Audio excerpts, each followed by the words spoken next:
Vamos a seguir en Café y Té y terminamos hoy con un tema jurídico. Para eso está con nosotros nuestro abogado Óscar Rabanal. Muy buenas tardes, Óscar. Muy buenas tardes, María José. Bienvenido. Y vamos a hablar hoy cuando una propiedad o cualquier cosa, ¿no?, está dividida porque tiene más de un propietario, ¿no? Suele pasar en el tema de herencias, por ejemplo, ¿no? Sí, de herencia o cuando varias personas han adquirido una propiedad o cualquier otro tipo de... No solo un bien inmueble o una vivienda, sino que puede ser desde un caballo hasta cualquier otro objeto, un coche... Cualquier cosa, incluso unas joyas de valor de la familia. Cualquier objeto. Cualquier objeto. Cualquier objeto. ¿Qué pasa? Porque cuando algo está, la propiedad está repartida entre varias personas, para que se haga algo con esa propiedad tienen que estar todos de acuerdo. Sí, la propiedad existe desde que... la copropiedad existe, y así lo regula el Código Civil, desde que la propiedad de un bien o derecho pertenece pro indiviso a varias personas, ¿no? Puede pertenecer en la misma proporción a cada uno, o bien puede alguno tener un mayor porcentaje de participación en cuanto a la propiedad del bien. Entonces, cuando la propiedad pertenece a varias personas, cualquier acto de disposición de la misma requiere el consentimiento unánime de todos los copropietarios. Si son tres, de las tres partes, si son dos, si son cuatro, y a veces son hasta 15 y 20, o 15, ¿no? Sí. Es muy frecuente, sobre todo en temas de herencia, que se ha adquirido vía hereditaria un bien inmueble que nos ha dejado un tío o nuestro padre, entonces nos encontramos que a lo mejor hay 15 sobrinos que son propietarios pro indiviso de un inmueble, ¿no?, por ejemplo. Y claro, vamos a entonces aquí dirimir un poquito y a hablar con la gente que nos está viendo, que puede encontrarse alguna de ellas en esa situación. ¿Qué podemos hacer si tenemos una propiedad, por ejemplo, vamos a hablar de una casa, y la tengo a medias con mis hermanos y uno de ellos no quiere vender y los demás sí? La regla general, y que así también lo establece el Código Civil, es que nadie puede ser obligado a permanecer en la indivisión. ¿Qué significa esto? Que con que uno de ellos no quiera permanecer en la copropiedad, tiene derecho a ejercitar las acciones legales pertinentes para que se divida la cosa común. En latín se dice latio comuni dividundo, que normalmente en la calle se dice la extinción del condominio. Es decir, ¿podemos iniciar el resto de los hermanos que sí quieren vender la propiedad a algún litigio o algo para que nuestro otro hermano ceda? Claro. Normalmente lo que se hace, se remite, normalmente cuando una persona acude a un despacho de abogados, se le requiere mediante burofax al que no quiere vender o a los que no quieren vender, si son varios, indicándole que nuestro cliente quiere ejercitar las acciones para dividir la cosa común. Esto es importante de cara a luego, si se inicia el pleito y esa persona no ha manifestado su conformidad, puede conllevarle la condena en costas del procedimiento, que como indicaremos puede ser una cuantía importante. Sí, en función de qué rango, de qué baremo va esa cuantía. Básicamente la cuantía del procedimiento, siempre que estemos hablando de una vivienda, es el valor real de mercado de esa vivienda. Y normalmente no podrá ser inferior la cuantía del procedimiento del valor que se recoja en una valoración oficial del bien inmueble. En este caso, y traduciéndolo al público, estamos hablando del valor catastral. Es decir, si el valor catastral son, vamos a poner una cifra que habitualmente... 120.000, 130.000, pues claro, estamos hablando de que a lo mejor esa persona va a tener que pagar unas costas entre 6.000 o 10.000 euros. Claro. Y 10.000 euros, ese es el baremo, ¿no? Sí. Suele ser que la persona que no está de acuerdo con vender la propiedad tenga que pagar esas costas, ¿no? Claro, porque los que sí quieren vender iniciarían un procedimiento frente al juzgado donde radica el bien inmueble contra las personas que no lo quieren vender. Claro, esto es cuando se trata de más de dos personas, ¿no? E incluso la mayoría están de acuerdo, porque si fuese al revés, que uno quiere vender y tres no, esta persona que quiere vender, enfrentarse a las otras tres partes... Sí, pero es el derecho que él tiene y sí ganaría ese procedimiento, porque el derecho a no permanecer en la indivisión, salvo que hubiera un acuerdo entre los comuneros que pueden llegar a ese pacto de no dividirlo durante un periodo de tiempo, que no podrá ser superior a los 10 años, aunque 5 no quieran vender, si uno quiere vender, evidentemente tiene un derecho imprescriptible a solicitar la división de la cosa común. Y eso quiere decir que los otros 5 tendrían que estar de acuerdo a a darle la parte correspondiente a la persona que sí quiere Una vez vender. que ese que no quiere vender iniciara las acciones ante el juzgado, la salida a esto, la sentencia normalmente es que se extingue el condominio y salvo que alguno de ellos se llegue a un acuerdo que se lo adjudique y le pague en metálico la parte a los demás, esto, la salida última es la salida, valga la redundancia, en pública subasta del bien inmueble con licitadores extraños, es decir, esto sale a pública subasta y puede concurrir y al mejor postor. Por lo tanto, lo mejor es llegar a un acuerdo con ese hermano, ese familiar que quiere vender la propiedad frente al resto de los demás, ¿no? Porque además el que no esté de acuerdo y pase lo que hemos dicho anteriormente, le van a condenar en costas del procedimiento, que como sabemos o como hemos comentado, puede ser una cuantía importante. ¿Se suelen llegar a ese tipo de acuerdos al final? Se suele llegar a ese tipo de acuerdos, de que uno que a lo mejor es el más interesado en ese bien inmueble, pues se lo adjudica y le paga el porcentaje que corresponda a los demás copropietarios. A los demás propietarios, copropietarios, perdón. Cuando otro supuesto que se da mucho es cuando una pareja tiene un bien inmueble y se separan, ¿no? Eso es también bastante frecuente. Aquí se juntan dos cosas. Por un lado está el procedimiento de división de cosa común y normalmente ha habido un procedimiento de custodia y alimentos, pueden existir también menores.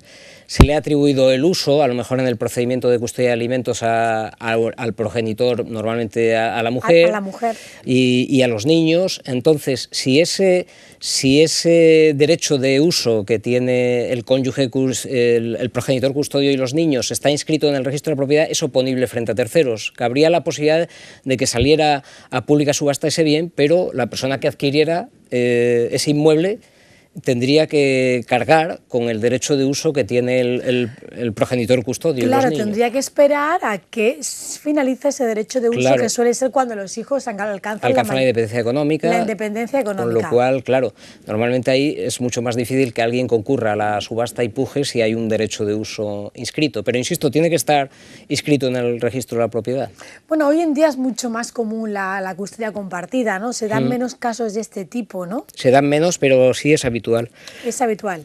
Lo que sí es habitual también, incluso cuando no hay niños, son parejas jóvenes que compran pro indiviso, no están casadas y le corresponden el porcentaje al 50% o bien el 71% al 30%, y luego uno, por la razón que sea, porque está viviendo en esa vivienda, no quiere salir de ella y tampoco quiere vender. Entonces le fuerza al que no está allí viviendo y quiere que se divide la cosa común a iniciar el procedimiento que hemos dicho. Sí, porque yo creo que lo mejor es llegar a un acuerdo antes de ir a juicio, ¿no? Siempre, porque además el que no quiera dividir es que va a perder el juicio. Porque, como insisto, el derecho a dividir la cosa común es un derecho imprescriptible, es decir, que no está sujeto a ningún plazo de prescripción y que contempla la ley a favor del que no quiere permanecer en esa comunidad de bienes o derechos. Esto suele ocurrir mucho cuando fallece el padre o la madre y hay sobre todo bienes inmuebles, ¿no? Es algo que se da muy a menudo. Este problema se da sobre todo en bienes inmuebles, aunque puede darse, como tú has comentado, en joyas, alhajas, puede darse también en un caballo, como he dicho yo anteriormente. Hasta un perro, vamos, si hace falta. Claro.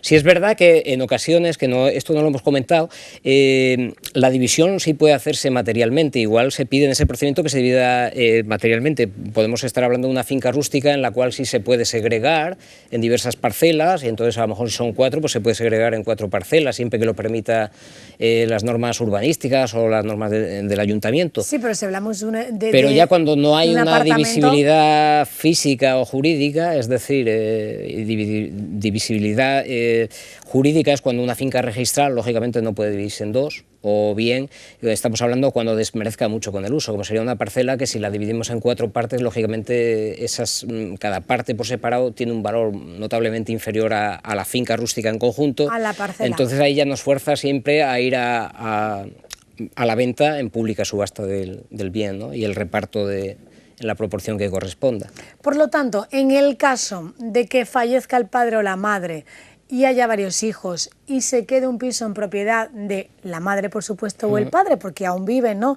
Y los otros 3 hijos, y uno de ellos no quiera vender y el resto sí. Pues la única opción es, si todos quieren vender, existe siempre la posibilidad de ir al notario, proceder a la venta, siempre el consentimiento de todos los propietarios. O bien, si alguno se lo quiere quedar y quieren hacerlo voluntariamente, pueden hacer una extinción de condominio voluntaria, en la cual también vía notarial, una escritura que se llama de extinción de condominio, se la adjudica uno y le paga la parte correspondiente al resto. Si no hay este acuerdo de voluntades, alguno o varios no quieren vender, nos fuerza. Quieren vender. Quieren vender, pero frente al que no quiere vender, sí, nos fuerza a demandarle en el juzgado, al juzgado del lugar donde radica la finca, demanda, intervención preceptiva de abogado y procurador, le darán la posibilidad a la otra parte, al que no quiere vender, de contestar la demanda, pero eso normalmente, siempre, salvo que se cometa algún fallo procesal, determina una sentencia que se extingue el condominio y se va a determinar que eso salga a pública subasta el bien. Claro, que es que entonces es una medida que ninguno de ellos quieren al fin y al cabo, ¿no? Por lo tanto, mejor sentarse en un despacho e intentar convencer Pero nos fuerza al que sí quiere vender a ir al juzgado, porque no podemos ir a notaría, aunque sea propiedad el bien inmueble de 5 y 4 quieran vender, con que uno no quiera vender, el notario no va a otorgar esa escritura pública, porque requiere el consentimiento de todos. Bueno, pero sería una pena, ¿no?, que porque uno de ellos no quiera vender ese inmueble tenga que salir a subasta pública, ¿no? Pues esto sucede con frecuencia. Con frecuencia, es increíble, sí, ¿no? Porque yo pensaba que cuando una persona fallecía y tenía a su cónyuge todavía vivo, a pesar de tener hijos, primeramente ese inmueble pasaba al cónyuge y después a los hijos una vez fallecido el segundo cónyuge. No, normalmente los que heredan son los hijos, si bien, eso estuvimos hablando una vez en tu programa, normalmente se lega el usufructo vitalicio. Claro, pero si es un piso vacacional, por ejemplo, ahí no hay uso vitalicio. Claro, probablemente sean propietarios por indiviso los herederos. Que son todos, incluido la madre o el padre. El cónyuge puede ser también heredero y entonces se necesita el consentimiento de todos. Bueno, pues consejo, cuando se nos presenta algo así, antes de que el inmueble salga a subasta, ¿no sería mejor llegar a un acuerdo? ¿Eso se suele hacer en el despacho de un abogado? Sí, siempre es mejor llegar a un acuerdo, porque si sale a pública subasta, evidentemente van a obtener menos dinero que si se vende en el mercado libre. En el mercado libre, sí. ¿Eso se suele hacer en el despacho de un abogado? ¿Cómo se suele hacer el acuerdo? Se suele negociar normalmente entre los que acuden, por ejemplo, a mi despacho porque quieren que interponga una demanda frente al que no quiere vender, probablemente con el abogado del que no quiere vender. Le va a aconsejar, es mejor vender en unas condiciones que esto salga a pública subasta y el precio obtenido sea bastante inferior al del mercado libre, como hemos señalado, ¿no? Claro, pero a veces entran en juego que son familiares, que son hermanos. Rencillas o incluso, no sé, pero dicen que cuando está el dinero de por medio aquí se acaba lo que es la familia, la sangre, ¿no? Sí, pero bueno, estos casos se dan rencillas y sobre todo cuando estamos hablando de familiares, vía hereditaria, y también muchas veces son exparejas. También. Con todo lo problemática que eso se querían mucho, pero a la hora del tema material ahí no hay, como se suele decir vulgarmente, tutía, ¿no? No hay tutía y es así. Y es así. Y aunque la sangre tira, a la hora de tener una propiedad, cada uno quiere mirar por su bolsillo y da igual el sentimiento que tuviese. Nos gustaría que no fuera así, pero la vida es de esta forma. Yo siempre digo a mis clientes que los abogados existimos no porque nosotros queremos los problemas, sino que los problemas existen antes de la existencia de los abogados. Y ya vosotros vais a solucionarlos si podéis. Intentamos solucionarlos siempre. Pues Óscar, muchas gracias por acompañarnos, por abrirnos un poquito de luz en este tema, que hay mucha gente que se pueda encontrar así, y bueno, ya no hablemos de esas familias que heredan 20, 30 y 40, que el edificio se está cayendo a trozos y no hay nada que hacer, porque poner de acuerdo a tantos es muy difícil. Muy habitual, ¿verdad? En Estepona. Pasa mucho, por eso decía. Con Óscar terminamos hoy nuestro café y té, como ya es viernes, volvemos el lunes a la misma hora a partir de las 8 de la tarde. Buen fin de semana. Listo.